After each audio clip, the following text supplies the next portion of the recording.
कुमार, ये बताइए कि पार्टी में इतना जबरदस्त रिफ्ट चल रहा है, इतने जबरदस्त मतभेद हैं, इसका अंदाजा तो चिराग पासवान को होगा ही, क्योंकि पशुपति पारस आज जब प्रेस कॉन्फ्रेंस कर रहे थे तो उन्होंने साफ ये कहा कि हमने पार्टी तोड़ी नहीं है बल्कि उसे टूटने से बचाया है, क्योंकि अगर पार्टी को मजबूत रखना है तो पांचों सांसदों की यह इच्छा थी कि यह कदम उठाया जाए। तो अंदाजा तो होगा चिराग पासवान को, या बिल्कुल ही अंदाजा नहीं था, अचानक ये सब कुछ हो गया?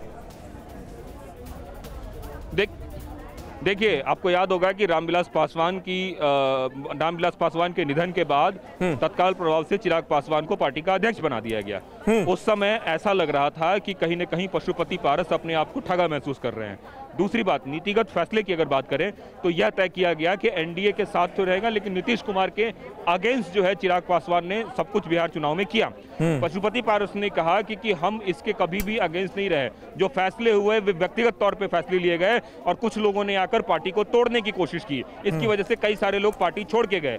आज पशुपति पारस बाकायदा प्रेस कॉन्फ्रेंस में कहते हैं कि नीतीश कुमार विकास पुरुष है और एनडीए जो है बिहार में अच्छा कर रही है। तो उन्होंने साफ संकेत दिया कि जो फैसले नीतीश कुमार के अगेंस्ट जाने को लेकर लिया गया था वो गलत फैसला था और निश्चित रूप से वो इस फैसले के खिलाफ थे। उनका ये कहना था कि इससे पहले कि पार्टी के दूसरे नेता पार्टी छोड़ के कहीं और जाएं, हमने पार्टी को बचाने की कोशिश की है और पार्टी को साथ रखने की कोशिश की है और पांचों सांसदों को अपने साथ रखा है। अब देखिए, इसको समझना पड़ेगा। इसका मतलब साफ है कि पशुपति पारस चाहते थे कि वर्चस्व की लड़ाई में उनको अहमियत दिया जाए, जबकि उनकी जगह चिराग पासवान को अहमियत दिया गया। चिराग के जो फैसले थे उस फैसले उन पर नागवार गुजरे। ठीक है, जिन बातों का आप जिक्र कर रहे हैं, पशुपति पारस ने आज प्रेस कॉन्फ्रेंस में किन बातों का जिक्र किया है, चिराग पासवान को लेकर क्या कहा है और अपनी पार्टी को लेकर क्या कहा है, ये जरा सुना देते हैं अपने दर्शकों को, उसके बाद मैं फिर आता हूं कुमार आपके पास। हमारे दल में 6 विधायक, 6 सांसद हम लोग हैं। पांचों सांसद की इच्छा थी 6 महीना से कि हमारी पार्टी का अस्तित्व खत्म हो रहा है, ये पार्टी को अब बचा लीजिए। तो मैं पार्टी तोड़ा नहीं हूँ, मैं पार्टी को बचाया हूँ और स्वर्गीय पासवान जी के आत्मा को शांति के लिए जब तक मैं जिंदा रहूँगा, लोक जनशक्ति पार्टी देश में जिंदा रहेगी और हम उसको बरकरार रखेंगे। गरीब, दलित, शोषित जितने भी समाज के लोग, गरीब तबके के लोग हैं, मैं उनकी सेवा करने के लिए 24 घंटा में तैयार हूं। और सीधे रुख करते हैं पटना का, रुपेश कुमार वहां से हमारे साथ मौजूद हैं। रुपेश, जबरदस्त ड्रामा इस वक्त चल रहा है। इस वक्त पशुपति पारस के घर पर पहुंचे चिराग पासवान, 20 मिनट उन्हें इंतजार कराया गया और उसके बाद उनकी गाड़ी अंदर दाखिल हो पाई। वहां से आपने थोड़ी देर पहले ये अपडेट दी थी कि पशुपति पारस का फोन पहुंच गया है, एलजेपी दफ्तर में कहा गया है कि किसी को उनकी बिना इजाजत घुसने ना दिया जाए। वहां से क्या अपडेट है?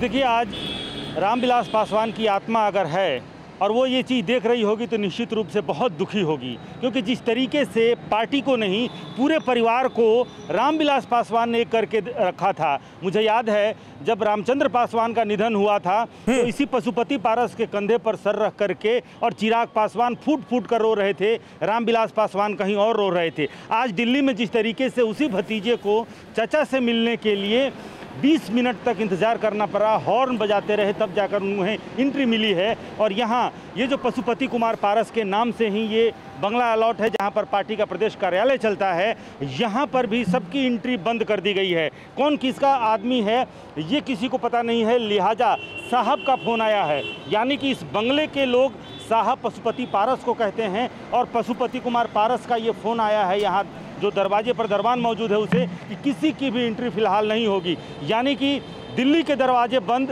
हालांकि अब खुले हैं, और पटना के दरवाजे चिराग पासवान के लिए बंद हो गए हैं। ये जो सियासत है, सियासत अपनी जगह पर है, लेकिन मैं ये सोच करके कि क्या दृश्य रहता था जब पशुपति कुमार पारस के लिए या फिर रामचंद्र पासवान के लिए चिराग पासवान हमेशा चचा जी, या फिर रामविलास पासवान ने जिस तरीके से भाइयों को, भतीजों को, पार्टी में हो या फिर परिवार में हो, लेकिन उनकी मृत्यु के महज कुछ महीने बाद ही ना सिर्फ पार्टी टूट गई बल्कि परिवार भी इस तरह से बिखर जाएगा, ये किसी ने सोचा भी नहीं होगा। यही बात है रुपेश, सियासत जो ना करवाए, यही सियासत की सच्चाई है और असलियत तो यह है कि वो रामविलास पासवान जो जीते जी ये तय करके गए कि चिराग पासवान ही उनकी विरासत के वारिस होंगे, आज उनके जाने के बाद भाई ने बगावत कर दी है और हालत यह हो गई कि 20 मिनट तक भतीजा इंतजार करता रहा और पशुपति पारस के घर के दरवाजे नहीं खुले। यह बताता है कि मतभेद किस हद तक है।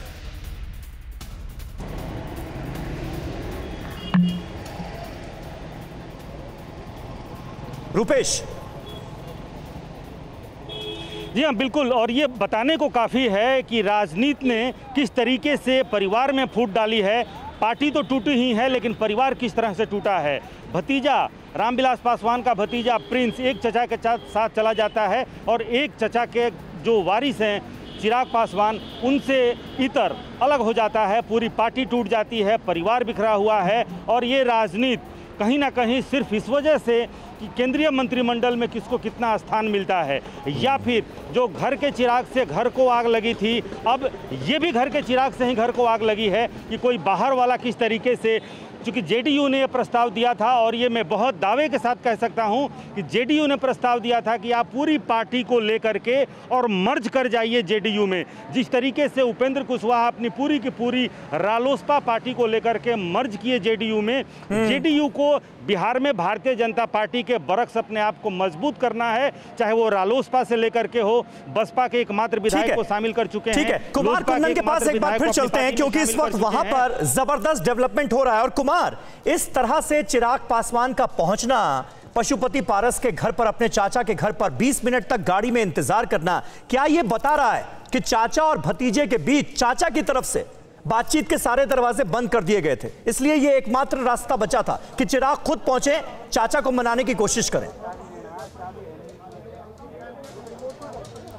देखिए, मुझे ऐसा लगता है कि पशुपति पारस ने शायद सोचा नहीं होगा कि चिराग पासवान ऐसा भी कुछ कर सकते हैं, क्योंकि जितने कॉन्फिडेंट होकर उन्होंने कहा कि लोक जनशक्ति पार्टी में चिराग को तय करना है कि क्या करना है, उन्होंने शायद सोचा भी नहीं होगा कि वो जो कह रहे हैं उसके ठीक आधे घंटे बाद जो है वो उनके घर पे होंगे। बतौर पत्रकार हम लोग बाकायदा एलजेपी के चिराग पासवान के घर ही जा रहे थे कि वहाँ जाते हैं, उनसे पूछते हैं कि उनकी क्या प्रतिक्रिया है। इससे पहले कि हम लोग यहाँ से निकल पाते तब तक में एक गाड़ी आती है, ये ब्लैक कलर की गाड़ी जो आप देख रहे हैं, और इस गाड़ी को ड्राइव करने वाला कोई और नहीं बल्कि चिराग पासवान होते हैं। और समझ में पहली बार तो यकीन नहीं हुआ, मैं बताऊं समीर, कि ये चिराग पासवान ही है क्या जो गाड़ी ड्राइव कर रहे हैं, क्योंकि उनकी तबीयत ठीक नहीं थी, ये मुझे पता था, कोविड हो गया था उनको। हाथ में कैनुला लगा हुआ है, बगल में उनका पीए बैठा हुआ है, सड़क पे वो खड़े हैं, वो सोच रहे हैं कि इस गेट से जाऊं या उस गेट से जाऊं, क्योंकि दोनों गेट है। दोनों गेट पहले समय में तो एक गेट खुला भी हुआ था, लेकिन जब दूसरे गेट पे आके उन्होंने हॉर्न बजाना शुरू किया तब तक में दूसरा गेट भी बंद कर दिया गया। आपने वो कहावत सुनी होगी, मुझको बर्बादी का कोई गम नहीं, गम है बर्बादी का क्यों चर्चा हुआ। और ये जो चर्चा हुई है, ये चर्चा इतनी आम हो गई है कि सबको समझ में आ रहा है कि पार्टी में मतभेद तो था ही, उसके साथ साथ परिवार में भी मतभेद था, और ये मतभेद खुलकर सामने आया है। ये वही गेट है, जब चिराग पासवान अपने घर से निकलते थे तो घर से निकलने से पहले गेट खुला होता था कि पता होता था कि चिराग पासवान आ रहे हैं, तो गेट पे उनको 1 सेकंड वेट न करना पड़े। और आज की तारीख देख लीजिए कि वो वही गेट है जहां पे खड़े होकर वो 20 मिनट तक हॉर्न बजाते रहते हैं और कोई गेट खोलने को तैयार नहीं। गेट की तो बात छोड़िए, सामने केयर टेकर तक रूम खोलने को तैयार नहीं है। जो सामने दिख रहा है आपको अभी भी, जो एक परछाई दिख रही है, वो कोई और नहीं बल्कि राजू तिवारी हैं, और वहीं पे चिराग पासवान बैठे हुए हैं अंदर। कहाँ गए हैं पशुपति पारस या उनके दूसरे सांसद, इसके बारे में कोई जानकारी नहीं है। हमें जो सूत्रों से जानकारी मिल रही है वो ये है कि उनको चुनाव आयोग जाना है, चुनाव आयोग में अपना दावा पेश करना है, और उसके बाद अधिकृत रूप से सब कुछ उनके ऊपर ट्रांसफर हो जाएगा। इसके पहले वो स्पीकर के यहाँ जा चुके हैं। तो ये जो पूरा हाई वोल्टेज ड्रामा है, इस हाई वोल्टेज ड्रामा में बेशक पशुपति पारस कुछ भी बोलें, लेकिन चिराग ने जो एंट्री की है उससे कहीं ना कहीं उनको फिलहाल बैकफुट पे आना पड़ेगा। लेकिन इसमें कोई शक नहीं कि पशुपति पारस का पलड़ा इस वक्त बहुत भारी नजर आ रहा है सियासी लिहाज से, और इस तरह से बीमार चिराग पासवान का चाचा के घर पहुंचना, क्या ये बड़ी बगावत के बाद चिराग पासवान का सियासी सरेंडर है?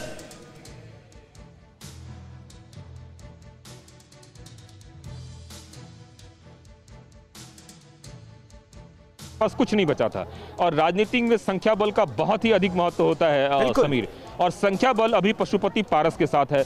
इसलिए निश्चित रूप से जिसके पास संख्या है, लोकतंत्र में आपको पता है कि झंडे और डंडे का क्या जोड़ चलता है, जिसके हाथ में ज्यादा झंडा है वही सबसे बड़ा नेता। और अगर पशुपति पारस के पास 5 सांसदों का सब कुछ है तो यह बताने के लिए काफी है कि किस तरीके से उनके पास संख्या बल उनके साथ है, पहली बात। दूसरी बात, कार्यकर्ताओं की भी अगर फौज की बात करें तो कार्यकर्ता भी पार्टी उन्हीं के पीछे चलता है जिनके पास संख्या बल ज्यादा होती है, अमूमन ऐसा देखा गया है। और परिवार में टूट के बहुतेरे उदाहरण भारतीय राजनीति में देखने को मिले हैं। महाराष्ट्र से लेकर उत्तर प्रदेश की राजनीति तक में देख लीजिए आप, मुलायम सिंह यादव के भी कुनबे में जो है फूट पड़ी, ठाकरे परिवार में भी फूट पड़ी। लेकिन इस तरह से जो हाई वोल्टेज ड्रामा यहाँ देखने को मिला, बड़ी हलचल हुई है, बिहार की सियासत से जुड़ी ये बड़ी हलचल है। अंदर क्या होता है इस पर रहेंगी हमारी नजरें। परवाह देश की, सोमवार से शुक्रवार रात 10 बजे TV9 भारतवर्ष पर।